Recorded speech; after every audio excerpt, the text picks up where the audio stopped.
Después de los sismos del 19 de septiembre de la Ciudad de México, uno de los principales retos fue mantener en pie a cientos de edificios. Los sismos desnudaron, por ejemplo, que aunque a partir de 1985 se hicieron reglamentos más severos para garantizar edificaciones más seguras, en la práctica los códigos de construcción no fueron cumplidos a cabalidad ni hubo los suficientes peritos para obligar su correcta aplicación. Estamos a unos días de que se cumpla un aniversario de este trágico acontecimiento, el sismo del 19 de septiembre del 2017, que en una fatalidad fue coincidente con el de hace 32 años, cuando ocurrió este. Es el tema el que vamos a revisar en esta ocasión aquí en Ruta 44, cómo estamos haciendo ahora las nuevas construcciones, si aprendimos la lección. Saludo con mucho gusto a Luis Méndez Jalez. Él es presidente de la Cámara de la Construcción en Jalisco. Luis, bienvenido. ¿Qué tal, Carlos? Gracias por la invitación. Jorge Fernández, urbanista. Jorge, bienvenido. Gracias, Carlos. Aquí estamos para hablar de un tema relevante. Muy bien. Arturo García Tapia, segundo oficial de la Unidad Estatal de Protección Civil. Arturo, bienvenido. Muchas gracias. Buenas tardes. A ver, empezamos contigo, Luis. Hace un momento decíamos del punto de partida de los sismos. Desde el 85 empezaron a hacerse reglas más severas, pero como decíamos ahí, no todos la han cumplido. Sí, bueno, de hecho creo que es importante y es una prioridad ya actualizar el reglamento, porque aproximadamente en los 90 es cuando tenemos el último reglamento de construcción y que bueno, esto hace que por todo lo que ha venido pasando urge hacer una reestructura en estos documentos y en estas normativas para respetarla y lo vemos, ¿no? Que los temblores o los sismos tienen una recurrencia de 80 años y bueno, hace ya aproximadamente 80, 85 años existió un temblor muy fuerte aquí en el estado y que pues no tardamos en que pueda volver a suceder algo así catastrófico, ¿no? Me decías hace un momento que fue en los 90 cuando se adecuó la norma, creo que 94, 95, sí. Algo así. ¿No tendría que ser más dinámico esto? Me refiero a las nuevas tecnologías y todo eso. Sí, es importante. Inclusive el reglamento se finca en otros tipos de reglamento que no está tan acorde a lo que viene en el tema de nuestro estado, ¿no? Sabemos que Jalisco es una zona sísmica muy, muy importante y en ese sentido tenemos que ir mucho a la vanguardia y utilizar toda esta tecnología para acudir a ella y que podamos alertarnos y podamos estar cada vez más responsables en ese sentido. Bueno, ahorita vamos a entrar en detalles de lo que dicen los reglamentos. Jorge Fernández, tu opinión en torno a este tema. ¿Realmente aprendimos la lección con esto de los sismos? Mira, me parece que no precisamente hemos aprendido mucho. Como bien dice Luis, los reglamentos no se han actualizado. Yo estuve revisando recién para tener fresco el tema y, por ejemplo, el concepto sismo, el concepto terremoto, el concepto movimiento telúrico no aparece ni en el Código Urbano ni en ninguna normatividad en el estado de Jalisco como tal. O sea, y hoy la tecnología nos ayuda mucho, ¿no? Con los PDFs podemos encontrar fácilmente si una palabra aparece o no aparece. Protección Civil tampoco, sismo está por allí. Tenemos temas de riesgo aquí, incendios, inundaciones, los propios sismos y otros, ¿no? Otros temas de riesgo. Pero no hemos aprendido la lección. Nos falta mucha cultura, Carlos, a los ciudadanos de a pie, a los ciudadanos profesionistas, incluso expertos. Nos falta ser más rigurosos con la vigilancia. Y eso le compete mucho a la autoridad, a nosotros mismos. Cuando tramitamos un permiso, cuando gestionamos una construcción, no tenemos tan en cuenta el tema de la obligatoriedad que existe de presentar proyectos con cálculos sísmicos adecuados o inclusive la posibilidad en temas de riesgo de calcular los aforos que puede tener una escalera, el diseño de una escalera para cuestiones de emergencia, por ejemplo. No lo tenemos previsto, no lo tenemos en el escenario conceptualizado y me parece que falta mucho por avanzar ahí. ¿Y hay normas oficiales para regular todo eso? Me refiero a la simple escalera que acabas de decir. ¿Hay una norma para eso? No estoy del todo seguro que en México lo haya. Sí hay normas en España, por ejemplo, en Europa es una constante, pero aquí yo no me he dado cuenta que hay una obligatoriedad para cumplir una norma, para un ancho de una escalera en un estadio de fútbol, ¿no? Por ejemplo, es más un criterio de diseño que una norma a cumplir. A ver, le pregunto a Arturo García, ¿a ustedes les toca realmente, digamos, atender las emergencias, las contingencias en los edificios? ¿Realmente ustedes han visto una adecuación para cumplir con estas cuestiones preventivas o no? Sí, creo que ha habido en algunos casos algunos avances. Las construcciones más recientes están pensadas más en el tema de la seguridad. Están vigiladas más bajo algunos lineamientos, bajo algunos reglamentos. El problema en general viene a ser que existen muchas construcciones pues que ya son construcciones de muchos años, exactamente antiguas. Entonces esto es lo que genera un poco más el riesgo en una zona como la zona metropolitana de Guadalajara, como el estado de Jalisco en general, que como bien lo comentaron ya es una zona altamente sísmica. Es uno de los principales riesgos que tiene nuestro estado, nuestra zona metropolitana, el tema de los riesgos geológicos, particularmente el tema de los sismos. Entonces, pues en algunas edificaciones, como lo comento ya, modernas, sí se han tomado ya en referencia algunas cuestiones obedeciendo a algunos de los lineamientos que ya comentaron hace un momento, que van ayudando precisamente a disminuir la vulnerabilidad de la población ante este tipo de eventos. De acuerdo. Ahora, esas construcciones antiguas tampoco llevan una supervisión, ¿o sí?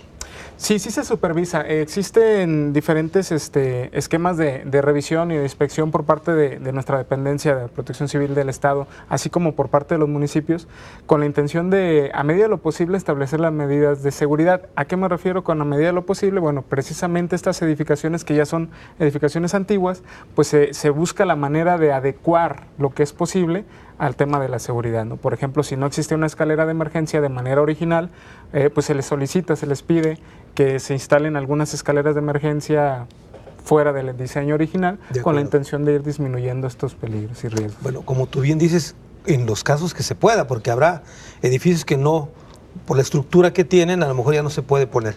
Luis, ha habido una especie de moda en los últimos años en México, pero específicamente aquí en Guadalajara, por empezar a construir torres y más torres.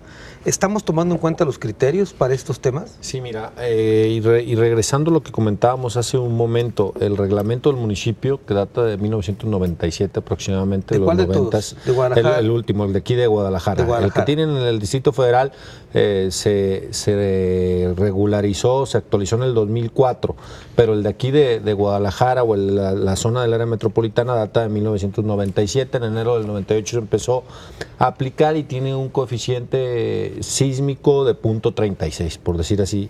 En ese sentido, pues todo esto se realiza en base a diferentes combinaciones. A ver, nada más para que la gente que nos está viendo le quede claro, ¿qué es eso? Un coeficiente sísmico de tanto. Sí, bueno, es para calcular todo lo que son las estructuras, las cimentaciones.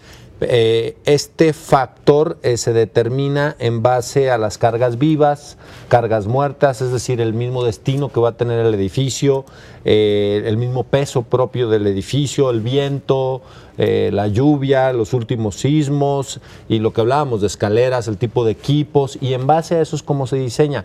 Hoy en día que hablabas, Carlos, de las modas y más que modas, de las nuevas tecnologías donde los materiales pues ya son más livianos, hay otro tipo de tecnologías, pues implica que se deba de reestructurar este reglamento por este tipo de factores. Ya no se construye igual en el 2020, 2015 al año 2000, ¿no? Parece que son pocos años, pero hay mucho avance en ese sentido. Por eso te preguntaba si las normas no tendrían que ser más dinámicas, sí, porque la forma de construir hoy es muy distinto a hace 10 años, por decir algo, para no irnos más atrás. Y sin embargo, el reglamento data, el más reciente, de la Ciudad de México del 2004, por ejemplo, hace 14 años.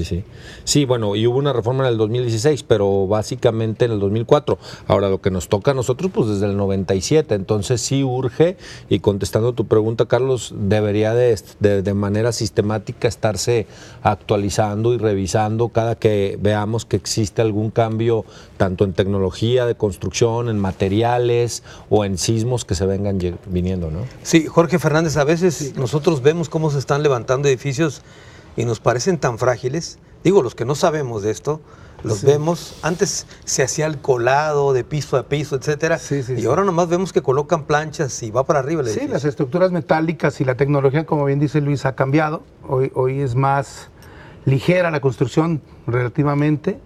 Pero a mí me parece, y voy a poner un caso que conozco y además me parece excesivo que sea uno. O sea, uno es demasiado, pero a veces también nos gana no solamente este conocimiento del que hablo, sino voy a decirlo así, cierta voracidad económica por economizar al máximo en las construcciones. Te lo comento porque conozco de un caso, digo, en lo profesional me dedico a realizar dictámenes estructurales y tuve un caso de una petición para construir en un edificio de 12 o 13 niveles sobre un cuerpo ahí en el nivel 14. Por una cosa y otra tuve oportunidad de platicar con el calculista original del edificio. Y entonces él me explicó, y fue aterrador, que el edificio se construyó con los mínimos óptimos, o sea, estaba al máximo de la capacidad de rigidez de la estructura, lo cual era imposible construirle más, ¿no? Pero entonces no podemos jugar al máximo posible, ¿sí me explico? Y esa cuestión es un asunto de una decisión individual del inversionista. No existe una obligatoriedad por parte de la autoridad, insisto, para exigir que se presente un cálculo estructural. La autoridad se deslinda y le deja al constructor, al ingeniero, la responsabilidad si aquello se cae o no se cae, al perito, al director responsable de la obra de edificación, ¿verdad? Sobre él recae la responsabilidad al final de cuentas, pero la autoridad se deslinda. En ese sentido me parece que la norma debe ser muy rigurosa, más estricta, y aparte un tema que señala también Luis, el asunto de la metropolización. No podemos hablar de reglamentos de Guadalajara, luego de Zapopan, luego de Tlaquepaque. Tendría que ser, ¿no?, todo homologado. Tendría que ser todo homologado, ¿no? Inclusive es un asunto de ámbito estatal, ¿no? Finalmente, Jalisco es un estado susceptible de tener temblores. Zapopan en particular, como zona, como área, como bien dijo Luis, hace unos años hubo un temblor muy fuerte, en 2003 hubo otro, en el 94 hubo otro, diario tiembla en Tezistán, todos los días tiembla mínimo, así hay una vibración constante. Entonces, a mí me parece que sí es muy importante que apliquemos la norma y que más que actualizar la tecnología, tenemos que actualizar la ley, ¿no? La reglamentación. ¿Qué conoce Protección Civil al respecto? ¿No existe una norma estatal o hay proyectos para hacerla? Bien, en ese sentido, también debemos entender es una competencia de diferentes instituciones que representan la autoridad.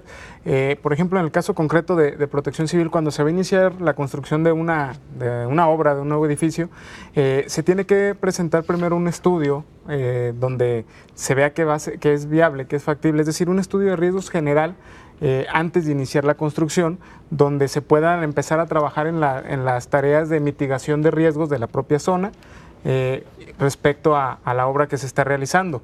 Ese tipo de estudios los presenta una persona especialista en estructuras y en la obra que vayan a realizar, y es hasta que se tenga una revisión, un visto bueno por parte de la autoridad municipal o estatal, que en teoría tendría que empezar la construcción del edificio. Claro. A ver, Arturo, vamos a hacer una pausa, pero te dejo con esta inquietud. Protección Civil interviene para dar luz verde incluso hasta en licencias de operación municipal. Mi pregunta para esto específico de los edificios es si tiene la capacidad técnica y los especialistas Protección Civil para dar el visto bueno. Vamos a la pausa, regresamos con más de este tema.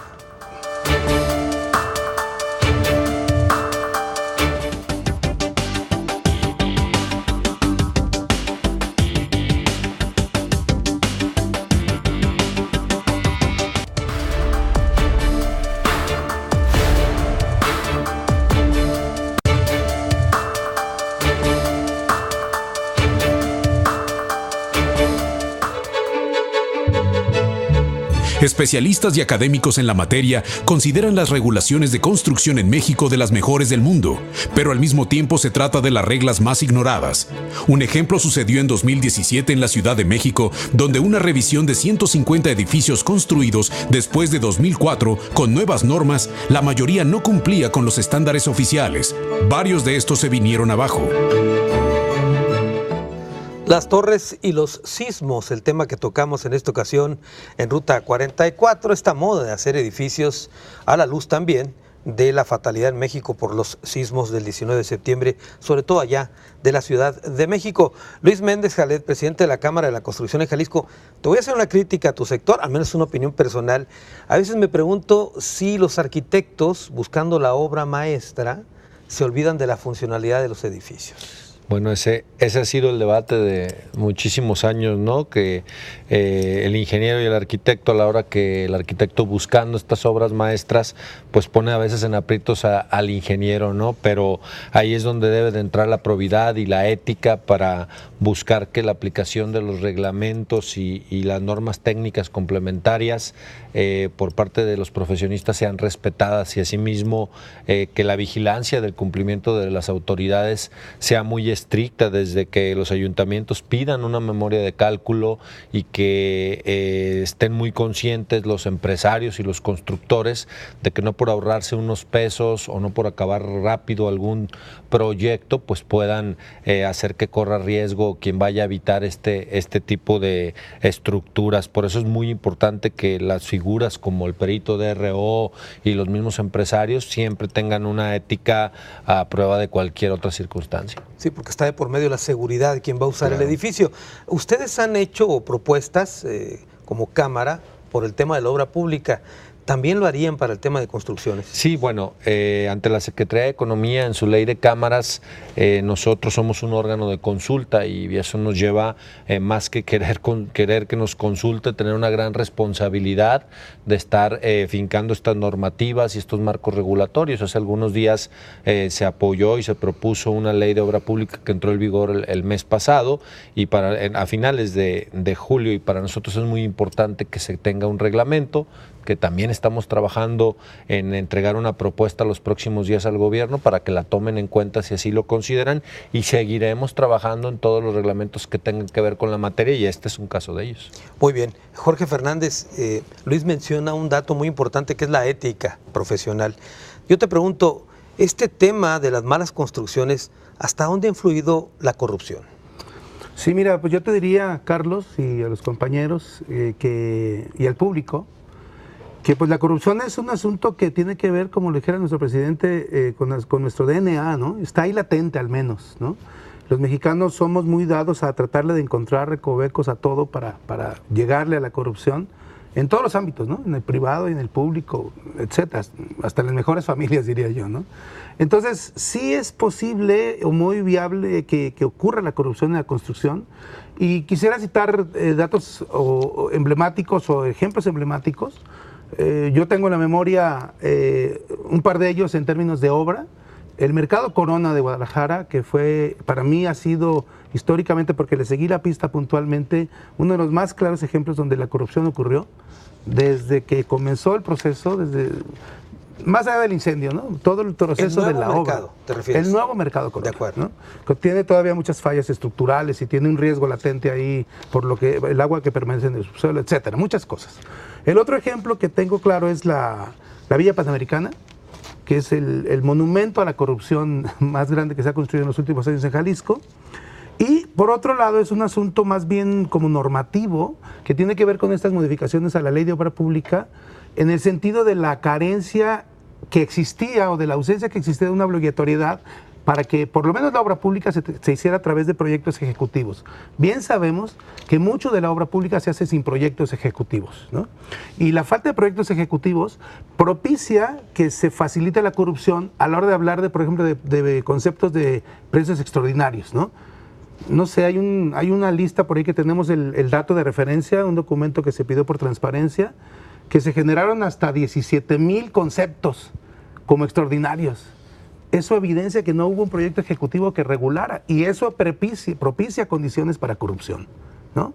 El hecho de que no haya un control riguroso del proyecto y del seguimiento de la obra, etcétera, etcétera, que no haya un ejercicio profesional de directores responsables, como la figura que ocurre ahí en el código del perito de supervisión municipal, por ejemplo, que no aplica. Y no aplica porque conviene que no aplique, ¿no? Precisamente porque facilita condiciones de corrupción. Entonces, es un mal que tenemos que también erradicar. Me parece que sí ha habido corrupción en la obra pública y en la privada. Oye, y en el caso del sector público, ¿y qué ocurre cuando el proyecto ejecutivo y luego se reserva y no lo puedes revisar? Pues como el caso de la línea 3, por ejemplo. Ese es otro tema, ¿no? La inversión federal, que Jalisco está maniatado, y los municipios mucho más. Cuando no conocemos los pormenores del proyecto, los constructores, claro, y la Cámara en sí misma, yo creo que hay una corrupción escondida, ¿no? Muy bien. Arturo García, te lancé una pregunta hace un momento. Si Protección Civil tenía los técnicos y los especialistas para dar el visto bueno en el caso de este tipo de construcciones? Sí, existen desde el ámbito de competencia de nosotros como Protección Civil. Como les comentaba hace un momento, cuando se va a empezar un edificio, un proyecto, se tiene que, antes de iniciar, hacer un estudio general de riesgo para ver qué tan viable es la construcción en materia de riesgos. En materia de riesgos generales, me refiero si en la zona tenemos algún riesgo por inundación, si descubrir un poco más cerca del suelo para relacionarlo con el aspecto de los sismos, cuestiones que se tienen que presentar, se tienen que revisar y se tiene que emitir el visto bueno para el inicio del trabajo, de la construcción de este inmueble, insisto, en materia de riesgos generales. Para esto sí, obviamente, tenemos un área técnica que se encarga de la revisión de estos proyectos que se presentan. Sin embargo, tal vez en detalles ya más de seguimiento específicamente de la forma en que se está construyendo, ahí quedamos un poquito fuera de la situación, puesto que una vez que se aprueba el inicio de la construcción, ya no viene una intervención de Protección Civil hasta que se encuentra terminada la obra y antes de iniciar operaciones, para verificar que cumpla con todos los requisitos en materia de seguridad, pero relacionado principalmente a que se haya instalado, por ejemplo, una red fija contra incendios de acuerdo a las características que originalmente se plantearon en el proyecto. La escalera contra incendios que dices. Exactamente, que si fueron desde el proyecto inicial, cuántas salidas de emergencia se contemplaron, verificar que realmente se hayan llevado a cabo, y entonces es hasta ese momento donde vuelve a haber una intervención por parte de Protección Civil. Hay otras autoridades que intervienen, es decir, a través de los ayuntamientos, obras públicas, que en teoría tendrían que irse encargando de diferentes aspectos durante el desarrollo de estas obras. Muy bien, Luis Méndez, hablamos hace un momento de cómo la modernidad ha permitido que la construcción cambie, que se utilice, digamos, elementos más ligeros para construir. Pero te quiero preguntar, ¿la tecnología, la modernidad, le ha permitido a las construcciones tener recursos contra sismos? Es decir, ¿en esta tecnología les ha ayudado a eso o no? Bueno, sí ayuda. Aquí lo que veníamos hablando también en los comerciales, el tema importante es que se tome en cuenta, es decir, que se tome en serio. En muchas de las ocasiones no se le da el riguroso cuidado a esto.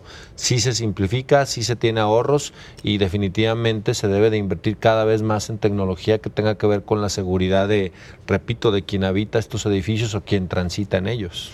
Te pregunto por el caso emblemático, yo creo que es el referente más conocido, de la Latinoamericana, que fue construida en los 50, si mal no recuerdo, con una tecnología de pistones, etcétera, que evitan pues que no le pase nada a la Latinoamericana. Ese tipo de tecnología hace más de medio siglo, ¿no pueden aplicarla ahora en zonas sísmicas? Claro que sí, y bueno, los ingenieros de nuestro país son ingenieros muy calificados a niveles internacionales y eso es un claro ejemplo de que se pueden hacer las cosas, y de manera radical vemos los otros ejemplos donde hay construcciones que ni siquiera Dallas y castillos se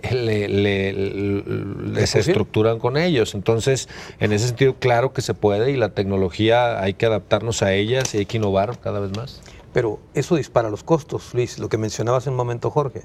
Bueno, es muy relativo, ¿no? Yo creo que también lo que mencionaba Jorge se puede mitigar con muchas cosas, ¿no? Lo que viene en la Ley de Obra Pública, el banco de proyecto, muchas veces para el constructor que no exista un proyecto, desde ese momento se encarece la obra porque hay que estar esperando, hay que estar reestructurando, hay tiempos muertos, de esos de un solo lado. Del otro lado, pues se presta mucha manipulación, a interpretación, a corrupción. Entonces, hay muchas de las cosas que se tienen que hacer para afinar estos temas. Muy bien, Jorge, este tema también de la tecnología, ¿tendría que legislarse en tu opinión? ¿Tendría que modificarse normas, etcétera? Sí, me parece que sí. Quisiera abundar en lo que comenta Luis. Este proyecto ejecutivo es una de las cosas buenas de la ley, de esa que se acaba de aprobar. Vaya, ya se está obligando a que haya un proyecto ejecutivo, porque era una costumbre que no hubiese proyectos ejecutivos. A mí también en lo personal me tocó una ocasión. Tuve que trabajar entre que me empezaba a barrer la obra para hablar con los médicos para ver qué querían, y era, ¿no? en una obra pública, entonces era difícil. Me parece que sí, hay que seguir normas en los criterios de diseño, por ejemplo, ¿no? No solo la norma a cumplir en términos de reglamento, sino los criterios de diseño se tienen que normar, se tienen que regular. Yo estaba en contacto con una persona, amigo, pues, que trabaja en Dubái en este momento, y de hecho no alcanzó a mandarme la reglamentación que en Dubái tienen para efectos de darle seguimiento a una obra de la magnitud del edificio más grande del mundo, ¿no? En el que hasta los vientos juegan un papel importante, el juego contra los vientos, el peso de los aires acondicionados, el movimiento que a 800 metros de altura se genera, el impacto que ocurre con el desalojo de las aguas servidas, ¿no? De los drenajes. Imagínate la velocidad del agua que cae en un edificio de este tipo y los diámetros de tubería que deben ocurrir. Es decir, todo debe estar normado, todo debe tener un seguimiento, pues además. El asunto aquí es que no hay mucho seguimiento tampoco. Es decir, la autoridad, insisto, autoriza, el constructor eleva su obra, la autoridad al final va y revisa que hayan cumplido algunos puntos y otorga a veces la habitabilidad. Y a veces no lo otorga porque no cumple. ¿Y hay la capacidad técnica para esa supervisión, Jorge? Me parece que de pronto faltaría profesionalizar ese tema, ¿no? Inclusive hay cursos de capacitación que imparte Protección Civil para que algunos peritos podamos firmar esos documentos que ellos piden para que los autoricen. Pero está muy acotado la participación, ¿no? Yo creo que más que eso, además debe de haber campañas para concienciar a la gente respecto a la necesidad que tiene la gente de aprender a protegerse en casos de riesgo, en casos de sismos, en casos de incendio, etcétera, ¿no? Sí, claro. Tenemos que trabajar en ese tema. Muy bien, tengo que hacer una pausa, regreso con más de este tema aquí en Ruta 44.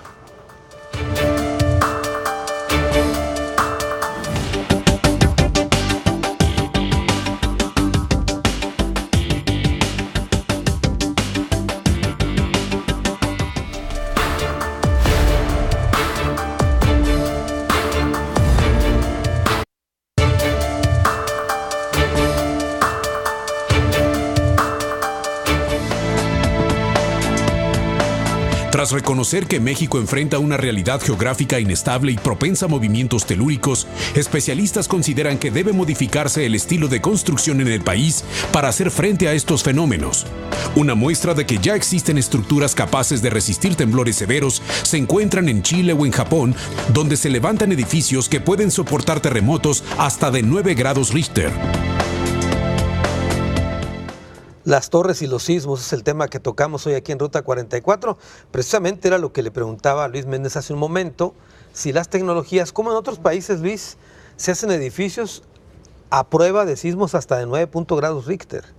Y en México, sobre todo en zonas sísmicas, como la región del Valle de México o aquí mismo en Guadalajara, no seguimos esta lógica. Sí, bueno, es importante, ¿no? En 1932 en el sur de Jalisco tuvimos un temblor que llegó a 8.4 grados. En ese sentido, falta mucho por hacer, falta mucho por trabajar y lo veníamos diciendo últimamente, el desarrollo que se viene dando en el área metropolitana de Guadalajara de manera vertical, pues ha sido exponencial, ¿no? A razón de que los últimos 6 o 7 años ha crecido impresionantemente.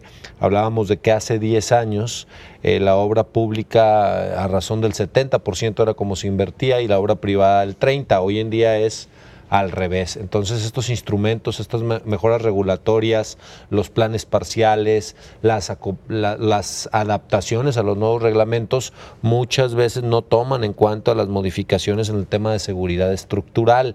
Debemos de darnos un clavado más en ese sentido y principalmente por lo que está sucediendo hoy en el crecimiento vertical y tomar, como lo comentábamos ahorita, Jorge, tomar claros ejemplos que se dan en otros países donde hay torres impresionantemente altas que tienen el máximo de seguridad. Bueno, la torre latinoamericana no tiene esas alturas, pero en su momento era un ícono y en seguridad ni hablar, ¿no? Fue el más alto en su momento, sí, ¿no? El sí, edificio claro. más alto. Claro. Ahora, por ejemplo, el caso de los suelos.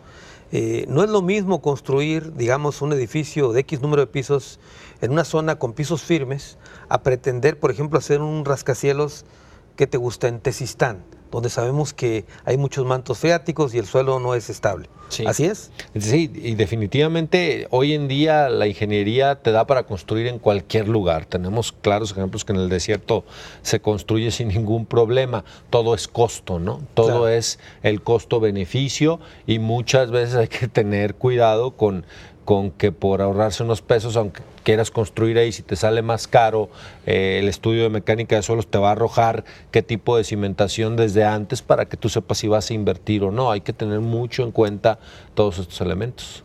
Muy bien. Arturo, en el caso, por ejemplo, de las nuevas edificaciones con materiales livianos, etcétera, etcétera, ¿ustedes en las revisiones que hacen de todas maneras cumplen con los requisitos de seguridad? Sí, bueno, insisto, ¿no? Tiene que ver con los... Nosotros nos enfocamos como Protección Civil más que nada a que se haya cumplido con el tema de la seguridad en cuanto a que existan, por ejemplo, las escaleras que se planearon, si en el proyecto estaban las escaleras de emergencia, las salidas de emergencia, la red fija contra incendios, porque básicamente eso es lo que nosotros verificamos para poder ya dar el inicio de las operaciones. De la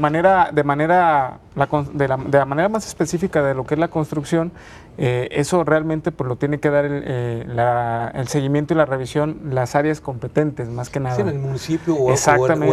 Exactamente, sí, a través de las áreas específicamente diseñadas para el tema de la regulación de las construcciones. Sí, entonces nosotros nos basamos en el proyecto que se ha presentado y verificamos nada más este tipo de puntos. A ver, pero el caso, por ejemplo, de las escaleras de emergencia, que esas sí revisan. Así es. ¿Existe una norma, como le preguntaba Jorge hace un momento, para saber qué tamaño debe tener la puerta para poder salir, cuántas escaleras o cuántos escalones debe tener, etcétera, etcétera? ¿Existe eso? Existe, por ejemplo, lo que es la norma 01 de la Secretaría del Trabajo, nos habla de muchos lineamientos generales de los inmuebles, las dimensiones de las escaleras, el peralte que deben de llevar, el mínimo de claro que deben de tener las puertas para el paso de las personas, y de ahí se toman como referencia, además de algunos otros lineamientos que pueden tomarse o revisarse de otra índole de manera internacional a manera de una referencia.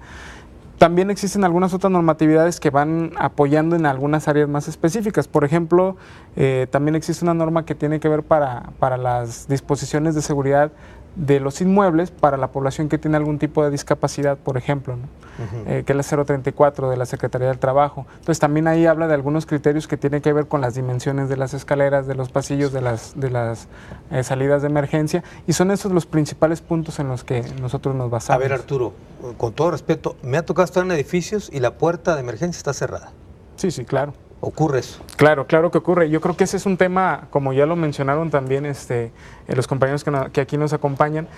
Una cosa es que exista de manera física las condiciones en un edificio, es decir, que existan las escaleras, que existan las salidas, que exista el sistema de alertamiento, y otra cosa es que la gente conozca lo que hay que hacer. Podemos tener de manera física todos los implementos necesarios, pero, por ejemplo, si nos vamos al tema de un programa interno de protección civil que deben de tener todos los inmuebles, que es algo que se hace ya una vez que está funcionando, que no tiene que ver directamente con la construcción, ahí hablamos de los procedimientos, lo que la gente tendría que hacer si se presenta un sismo, un incendio, los diferentes riesgos potenciales, y el hecho de que estén las escaleras no garantiza de que las personas responsables de la protección civil interna, es decir, el responsable del inmueble, la gente de las unidades internas, haya hecho lo propio para difundir esos procedimientos a la población. Y claro que caemos en grandes, o se cae en grandes errores, por falta, dicen algunos, de conciencia. Creo yo que es falta de responsabilidad. Claro. El hecho de tener una salida de emergencia bloqueada, de tener ciertos puntos nada más para pasar la revisión de la autoridad. O los extinguidores vacíos, descargados, ¿no? Exactamente, nada más colgados para que cuando venga la autoridad de protección civil, pues ahí estén presentes, ¿no? ¿Y la ley no, digamos, establece sanciones penales para quienes son omisos en eso? Definitivamente el hecho de caer en esa omisión sí incurre en un tema ya de tipo legal, que obviamente ya las personas responsables de los aspectos legales, penales, lo tendrían que llevar a cabo. Sin embargo, sí, al existir una ley de protección civil a nivel nacional, una ley en el Estado, reglamentos municipales y normas oficiales mexicanas que apoyan de diferente manera o abonan al tema de la seguridad, al ser omiso en esto, pues sí se cae en una responsabilidad, evidentemente. Muy bien, Jorge, al margen de la corrupción de la que ya hablamos, incluso las cápsulas decían de lo que pasó en la Ciudad de México, normas muy buenas, pero la aplicación no era correcta. Entiendo que de todas maneras en la Ciudad de México hay una cultura, por lo menos, del caso de los sismos, hay simulacros, la gente sale rápido de los edificios, etcétera. Aquí en Jalisco, ¿cómo percibes eso? Mira, en Jalisco tenemos condiciones de subsuelo que no nos hace sentir los temblores como lo sienten en la Ciudad de México.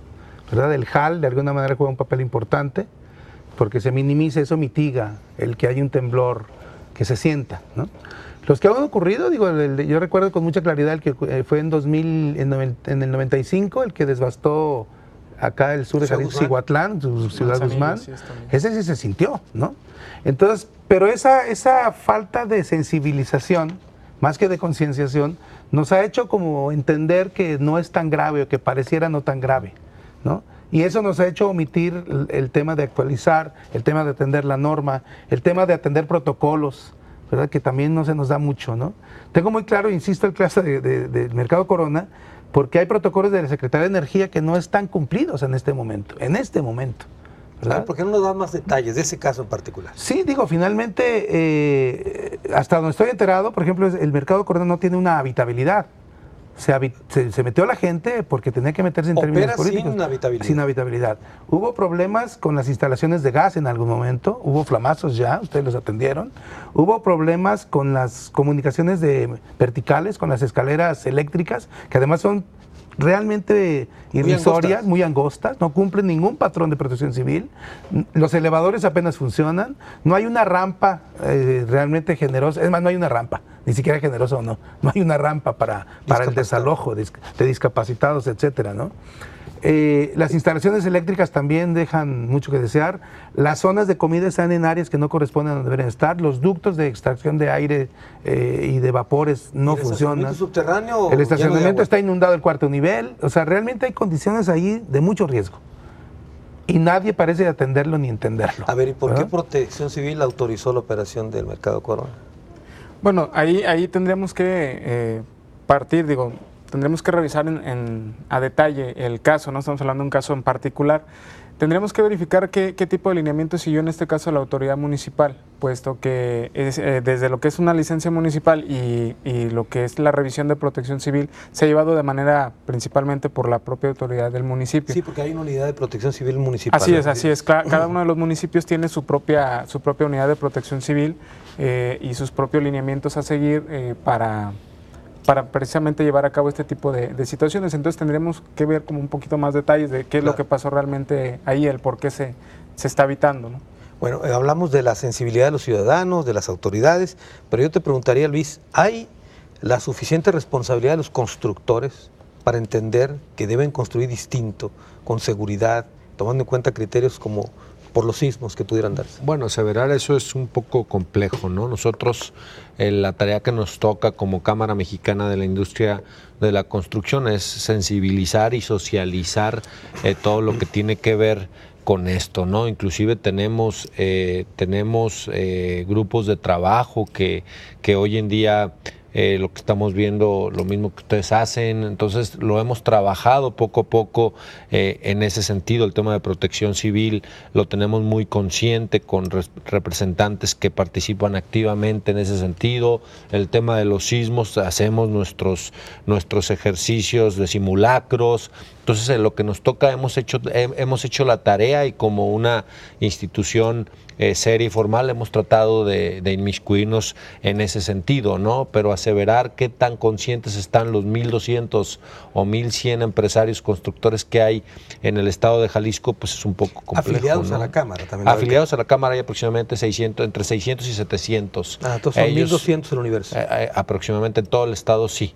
Hay pequeños, hay medianos, hay grandes, el 85% es micro de todo este universo, ¿no? Pero bueno, nosotros hemos socializado en ese sentido. Hay inversionistas también extranjeros, tengo entendido, en Jalisco, que vienen a construir. Sí, bueno, Jalisco y el área metropolitana ha invertido a razón del valor de la producción de las empresas de Jalisco a razón de 22 mil millones de pesos el año anterior en tema de inversión privada, y de esta aproximadamente el 60% tiene que ver con temas de edificación. Entonces también gran parte o parte importante es de inversión de otros estados o inversión extranjera. Nada más hay que sí decirlo, el valor de la producción es lo que facturan las empresas en Jalisco, que al final esa derrama se queda en el estado, se genera empleo para el estado a razón de 150,000 empleos que se generaron el año pasado. Y yo te preguntaba la responsabilidad, porque luego vemos cómo, sin particularizar ni dar nombres, hay quienes desarrollan, por ejemplo, complejos habitacionales verticales, edificios, vamos, pero en zonas donde la autoridad le dice aquí no puedes construirlo, pero entonces le sacan la vuelta, se van a litigios, se van a tribunal administrativo, etcétera, y si la autoridad dice ahí no, es por un asunto de riesgo, quiero suponer. Sí, bueno, repito otra vez, cuando lo jurídico lamentablemente rebasa lo técnico, nos vemos con problemas como hoy en día lo de los planes parciales que están impugnados en la zona Minerva, y muchos casos se dan en edificios con constructores que buscan esos resquicios legales para que se puedan proteger, amparar y construir, y eso sí es delicado. ¿Ese limbo en que están los planes parciales abre la puerta para este tipo de cosas, Jorge? Sí. Bueno, definitivamente esa suspensión obedeció a esta dinámica que se ha dado de violaciones constantes a la norma. Ahí hay corrupción, ¿no? Digo, finalmente hay corrupción. Tenemos casos muy emblemáticos, digo, como bien dices, no dar nombres para no especificar, pero todo el mundo sabemos quién hace y viola la ley y se jacta de ello, ¿no? Hay quien declaró que encontró el caminito y lo siguió porque le beneficiaba. ¿Y el caminito, ¿no? ¿Cuál era? El tribunal administrativo. Exacto, violar la norma, violar la ley. Y el tribunal, que eventualmente no tiene la capacidad y el conocimiento técnico que le permitiría decir que no cuando lo jurídico lo permite, ¿verdad? O sea, esa falla es una cuestión importante. Pero entonces sí, la suspensión de los planes obedeció a cuestiones normativas de carácter ambiental principalmente, ¿no? No tanto porque violen o no la norma. Sí tiene un ingrediente ahí de la saturación esta que se propicia por la redensificación y la carencia de infraestructura que pone en riesgo situaciones, ¿no? Pero en realidad el hecho de que se haya frenado, me parece a mí que es una invitación, una ventana abierta a poder revisar de veras a fondo los planes. Y hay un tema que yo quisiera introducir que tiene que ver con esto que comentaba con Arturo hace un momento, el tema de la metropolización de los procesos legales, normativos, de norma, de reglamentos, para el área metropolitana de Guadalajara. Los sismos no reconocen divisiones geográficas, o administrativas más bien, ni geográficas, vaya, están en todos lados, ¿no? Y por ese lado, la homologación de procesos, de criterios, la cuestión de reglamentos metropolitanos, de planes metropolitanos, de inclusive, lo voy a mencionar ahora, Guadalajara tiene un instrumento muy eficaz, el visor urbano, que funciona perfecto, pero no hay condiciones para que Zapopan, Tonalá, Tlaquepaque lo tengan en este momento, cuando debería de estarse trabajando, y en una parte de esa visión metropolitana tiene que ver con la seguridad, con la resiliencia que yo he comentado hace un momento, ¿no? Esta capacidad de las ciudades, de los asentamientos para atender emergencias, para reconstituirse a partir de las emergencias, claro, y para estar pendiente de lo que ocurre con reacciones inmediatas, como lo de Plaza Patria, o lo del tren ligero, o las inundaciones en el Leán, ¿no? O una tormenta, super tormenta que hubo el sábado hace 15 días que me tocó vivir en carne propia, que yo tenía que ir al aeropuerto y toda la ciudad inundada, era un caos, a las 4 de la mañana, y era muy difícil entender por qué razón ocurre eso, ¿no? Muy bien. Tengo que hacer una pausa, es la última, regreso a las conclusiones del programa.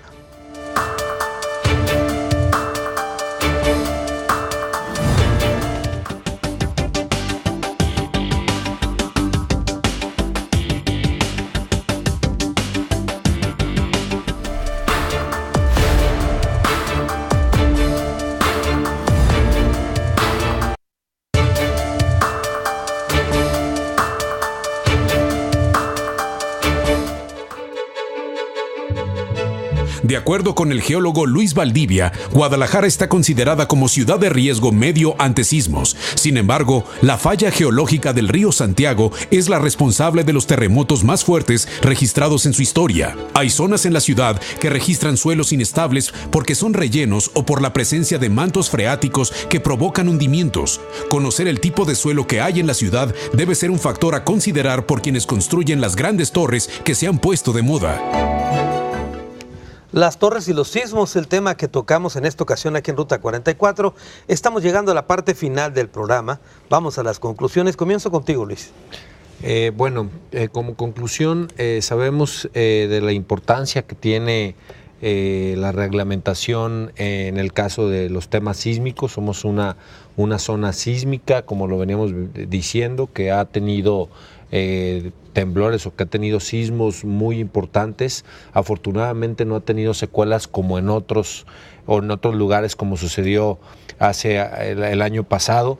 Entonces, en ese sentido es muy importante que se revisen bien los atlas de riesgos para que sepamos cuáles son los puntos críticos que existe en cada municipio y que así también podamos trabajar, podemos y debemos ponernos a trabajar en las redes acerolográficas. Eso es importantísimo, todo lo que existe, echarlas a andar para poder tener, invertir en estos equipos para que nos den información del comportamiento dinámico del suelo. En ese sentido, estar conformando nuevos reglamentos, es importante reformar todos ellos, principalmente los de la zona, el área metropolitana de Guadalajara, donde se tomen en cuenta todos estos factores, ¿no? Los datos que nos arrojen se deben de manera significativa integrar y lo más importante, debemos de construir con mucha ética todas las partes, es decir, quien concibe el proyecto, quien lo construye, quien lleva el peritaje a cabo, quien administra la permisología. Estas tres partes deben de siempre actuar con probidad, como lo repito, con mucha ética y estar muy conscientes que antes que cualquier inversión o que cualquier desarrollo debemos de pensar siempre en la vida del ser humano. Y en ese sentido, Jalisco y el área metropolitana han crecido últimamente de manera significativa en el tema de edificación. Vemos cómo el área metropolitana crece a pasos agigantados y por falta de planeación hemos perdido calidad de vida, como lo hemos mencionado. Se necesitan bancos de proyectos que nos dejen planear a corto, mediano y largo plazo y siempre tienen que estar basados en todas estas reglamentaciones para cuidar el desarrollo de nuestra ciudad y principalmente la calidad de vida de los tapatíos. Diste un dato hace unos minutos, de la regulación de la construcción en Guadalajara, que data el más reciente del 97. De 1997. ¿Dirías tú que es urgente que se actualice para lo pronto la norma? Sí, es urgente. Esa norma tiene factores sísmicos que hoy en día se deben de actualizar, principalmente porque se basan en cargas vivas, cargas muertas, y la tecnología en el tema de materiales ha cambiado, entonces claro, ya es diferente cómo se calcula y cómo se construye. Es importante que se actualicen. Muy bien. Jorge Fernández, tu conclusión. Sí. Comenzaría con decir que se trata de un asunto complejo que requiere estrategias de transversalidad para homologar la normativa, la regla, la ley. Es un asunto que tiene que ver con la obligación que tenemos los profesionistas por estar actualizados, por estar sensibilizados, por estar conscientes, porque como lo comentaba hace un momento, le decía yo a Luis, las cámaras juegan un papel importante, pero por el campo empresarial, ¿no? Ellos, su actividad principal es la empresa, el levantar el edificio, ¿no? Pero el proyectista, el calculista, el que diseña, tiene una responsabilidad muy importante que no hemos alcanzado a desarrollar, ¿no? Que no hemos sido capaces de ejercer, ¿no? Esa parte es como importante porque tiene que ver además con que son estos profesionales quienes tienen que estar a cargo de la planeación de la ciudad. Y una pregunta que yo haría al aire, ahora sí que al aire, ¿qué capacidad tiene Guadalajara para soportar cuántas torres, por ejemplo? Entonces es un asunto de planeación, ya no solamente en 2 dimensiones a partir de la planimetría, ni siquiera en 3 dimensiones, sino cuál es la capacidad instalada para que Guadalajara reciba edificios altos a partir del subsuelo, a partir de la zonificación de riesgos, a partir de la densidad de personas que van a vivir allí. La infraestructura. Y de la infraestructura a través del tiempo. Es decir, ¿a dónde queremos llegar en 5, 10, 15, 20 años? Me parece que nadie lo está previendo ahora. Los planes parciales se revisan y cada 3 años se someten a consulta, a veces cada 6, a veces cada 15 y luego se bloquean, ¿no? O se amparan. Entonces, no hemos desarrollado esa capacidad de consensos, de crear consensos. Hoy el asunto es un asunto de metrópoli y en ese sentido también diría, para concluir, que el IMEPLAN debe superar y aumentar sus capacidades ejecutivas para ser vinculante y no nada más ser un instituto de investigaciones y estudios, ¿no? Y de opiniones. Y de opiniones. Inclusive, diría más allá, debe haber una instancia estatal de planeación para que podamos desarrollar el futuro a partir de la seguridad estructural, a partir de la seguridad sísmica, a partir de la funcionalidad para la ciudad, etcétera. Y eso lo deja ahí de tarea, ¿no? En las observaciones. Una gran tarea. Sí. Arturo García, tus conclusiones. Gracias. Bueno, para no repetir, ya mencionaron la importancia del tema sobre la normatividad, la importancia de construir con los mecanismos de seguridad, y yo abonaría que en el tema de la seguridad ante riesgos específicos como son los sismos, es una responsabilidad de todos los ciudadanos, de todos los que estamos en este estado, porque si bien es cierto, una de las principales cosas que nos inquietan es saber las condiciones de seguridad en las que fueron construidas nuestros edificios, en los que podamos habitar, también necesitamos la participación de toda la población en que conozca cuáles son esas medidas, que conozca cuáles son los procedimientos a seguir.